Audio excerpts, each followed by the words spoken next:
The Lord spoke to Moses in the desert of Sinai in the first month of the second year after they came out of Egypt. He said, "Have the Israelites celebrate the Passover at the appointed time. Celebrate it at the appointed time at twilight on the 14th day of this month, in accordance with all its rules and regulations." So Moses told the Israelites to celebrate the Passover, and they did so in the desert of Sinai at twilight on the 14th day of the first month. The Israelites did everything just as the Lord commanded Moses. But some of them could not celebrate the Passover on that day, because they were ceremonially unclean on account of a dead body. So they came to Moses and Aaron that same day and said to Moses, "We have become unclean because of a dead body. But why should we be kept from presenting the Lord's offering with the other Israelites at the appointed time?" Moses answered them, "Wait until I find out what the Lord commands concerning you." Then the Lord said to Moses, "Tell the Israelites, when any of you or your descendants are unclean because of a dead body or are away on a journey, they are still to celebrate the Lord's Passover. But they are to do it on the 14th day of the second month at twilight. They are to eat the lamb together with unleavened bread and bitter herbs. They must not leave any of it till morning or break any of its bones. When they celebrate the Passover, they must follow all the regulations. But if anyone who is ceremonially clean and not on a journey fails to celebrate the Passover, they must be cut off from their people for not presenting the Lord's offering at the appointed time. They will bear the consequences of their sin. A foreigner residing among you is also to celebrate the Lord's Passover in accordance with its rules and regulations. You must have the same regulations for both the foreigner and the native-born." On the day the tabernacle, the tent of the covenant law, was set up, the cloud covered it. From evening till morning, the cloud above the tabernacle looked like fire. That is how it continued to be. The cloud covered it, and at night it looked like fire. Whenever the cloud lifted from above the tent, the Israelites set out. Wherever the cloud settled, the Israelites encamped. At the Lord's command, the Israelites set out, and at his command, they encamped. As long as the cloud stayed over the tabernacle, they remained in camp. When the cloud remained over the tabernacle a long time, the Israelites obeyed the Lord's order and did not set out. Sometimes the cloud was over the tabernacle only a few days. At the Lord's command, they would encamp, and then, at his command, they would set out. Sometimes the cloud stayed only from evening till morning, and when it lifted in the morning, they set out. Whether by day or by night, whenever the cloud lifted, they set out. Whether the cloud stayed over the tabernacle for 2 days, or a month, or a year, the Israelites would remain in camp and not set out.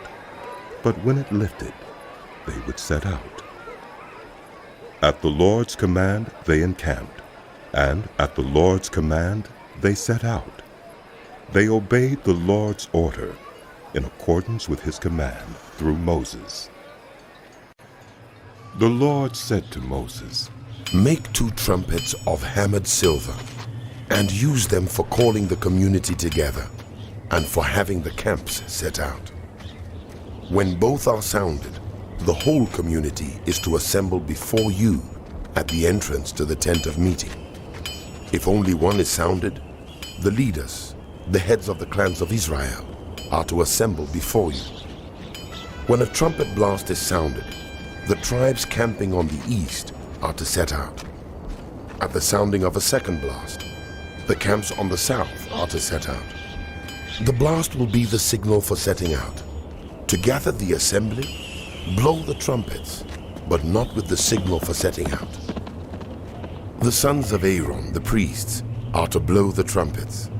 This is to be a lasting ordinance for you and the generations to come. When you go into battle in your own land against an enemy who is oppressing you, sound a blast on the trumpets.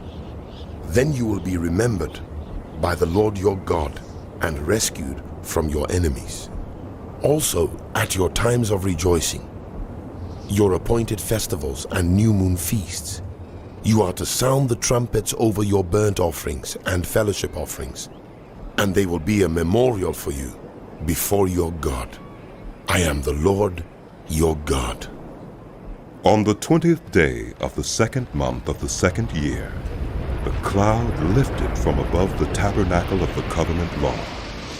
Then the Israelites set out from the desert of Sinai and traveled from place to place until the cloud came to rest in the desert of Paran.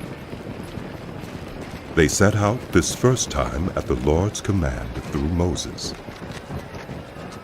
The divisions of the camp of Judah went first, under their standard. Nashon, son of Amminadab, was in command. Nethanel, son of Zurah, was over the division of the tribe of Issachar. And Eliab, son of Helon, was over the division of the tribe of Zebulun. Then the tabernacle was taken down, and the Gershonites and Merarites who carried it set out. The divisions of the camp of Reuben went next under their standard. Elizur, son of Shedeur, was in command. Shelumiel, son of Zurishaddai, was over the division of the tribe of Simeon. And Eliasaph, son of Duel, was over the division of the tribe of Gad. Then the Kohathites set out, carrying the holy things. The tabernacle was to be set up before they arrived. The divisions of the camp of Ephraim went next under their standard. Elishama, son of Ammiad, was in command. Gamaliel, son of Pedazur, was over the division of the tribe of Manasseh, and Abidan, son of Gideoni, was over the division of the tribe of Benjamin. Finally, as the rear guard for all the units, the divisions of the camp of Dan set out under their standard. Ahiezer, son of Ammishaddai, was in command. Pagiel, son of Achran, was over the division of the tribe of Asher, and Ahira, son of Enan, was over the division of the tribe of Naphtali. This was the order of march for the Israelite divisions as they set out. Now Moses said to Hobab, son of Reuel the Midianite, Moses' father-in-law, We are setting out for the place about which the Lord said, I will give it to you. Come with us, and we will treat you well, for the Lord has promised good things to Israel. He answered, No, I will not go. I am going back to my own land and my own people. But Moses said, Please, do not leave us. You know where we should camp in the wilderness, and you can be our eyes. If you come with us, we will share with you whatever good things the Lord gives us. So they set out from the mountain of the Lord and traveled for 3 days. The ark of the covenant of the Lord went before them during those 3 days to find them a place to rest. The cloud of the Lord was over them by day when they set out from the camp. Whenever the ark set out, Moses said, Rise up, Lord. May your enemies be scattered. May your foes flee before you. Whenever it came to rest, he said, Return, Lord, to the countless thousands of Israel. Now the people complained about their hardships in the hearing of the Lord, and when he heard them, his anger was aroused. Then fire from the Lord burned among them and consumed some of the outskirts of the camp. When the people cried out to Moses, he prayed to the Lord, and the fire died down. So that place was called Taberah, because fire from the Lord had burned among them. The rabble with them began to crave other food, and again the Israelites started wailing and said, If only we had meat to eat. We remember the fish we ate in Egypt at no cost. Also the cucumbers, melons, leeks, onions, and garlic. But now we have lost our appetite. We never see anything but this manna. The manna was like coriander seed and looked like resin. People went around gathering it and then ground it in a hand mill or crushed it in a mortar.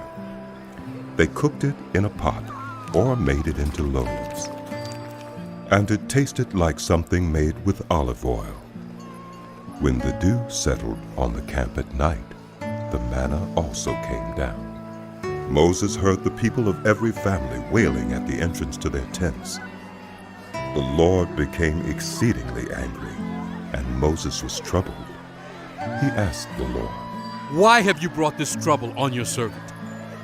What have I done to displease you that you put the burden of all these people on me? Did I conceive all these people? Did I give them birth? Why do you tell me to carry them in my arms as a nurse carries an infant to the land you promised on oath to their ancestors? Where can I get meat for all these people? They keep wailing to me, give us meat to eat. I cannot carry all these people by myself. The burden is too heavy for me. If this is how you are going to treat me, please go ahead and kill me if I have found favor in your eyes. And do not let me face my own ruin. The Lord said to Moses, Bring me 70 of Israel's elders, who are known to you as leaders and officials among the people. Have them come to the tent of meeting, that they may stand there with you. I will come down and speak with you there, and I will take some of the power of the Spirit that is on you, and put it on them. They will share the burden of the people with you, so that you will not have to carry it alone. Tell the people, consecrate yourselves in preparation for tomorrow, when you will eat meat. The Lord heard you when you wailed, If only we had meat to eat. We were better off in Egypt. Now the Lord will give you meat, and you will eat it. You will not eat it for just 1 day, or 2 days, or 5, 10, or 20 days, but for a whole month, until it comes out of your nostrils and you loathe it, because you have rejected the Lord who is among you, and have wailed before him, saying, Why did we ever leave Egypt? But Moses said, Here I am among 600,000 men on foot, and you say, I will give them meat to eat for a whole month. Would they have enough if flocks and herds were slaughtered for them? Would they have enough if all the fish in the sea were caught for them? The Lord answered Moses, Is the Lord's arm too short? Now you will see whether or not what I say will come true for you. So Moses went out and told the people what the Lord had said. He brought together 70 of their elders and had them stand around the tent. Then the Lord came down in the cloud and spoke with him. And he took some of the power of the Spirit that was on him and put it on the 70 elders. When the Spirit rested on them, they prophesied, but did not do so again. However, 2 men whose names were Eldad and Medad had remained in the camp. They were listed among the elders, but did not go out to the tent. Yet the Spirit also rested on them, and they prophesied in the camp. A young man ran and told Moses. Eldad and Medad are prophesying in the camp. Joshua, son of Nun, who had been Moses' aide since youth, spoke up and said, Moses, my lord, stop them. But Moses replied, Are you jealous for my sake? I wish that all the Lord's people were prophets, and that the Lord would put his Spirit on them. Then Moses and the elders of Israel returned to the camp. Now a wind went out from the Lord and drove quail in from the sea. It scattered them up to 2 cubits deep all around the camp, as far as a day's walk in any direction. All that day and night, and all the next day, the people went out and gathered quail. No one gathered less than 10 homers. Then they spread them out all around the camp. But while the meat was still between their teeth, and before it could be consumed, the anger of the Lord burned against the people, and he struck them with a severe plague. Therefore the place was named Kibroth-Hattaavah, because there they buried the people who had craved other food. From Kibroth-Hattaavah, the people traveled to Hazareth and stayed there. Miriam and Aaron began to talk against Moses because of his Cushite wife, for he had married a Cushite. Has the Lord spoken only through Moses? They asked. Hasn't he also spoken through us? And the Lord heard this. Now Moses was a very humble man, more humble than anyone else on the face of the earth. At once the Lord said to Moses, Aaron, and Miriam, "Come out to the tent of meeting, all three of you." So the three of them went out. Then the Lord came down in a pillar of cloud.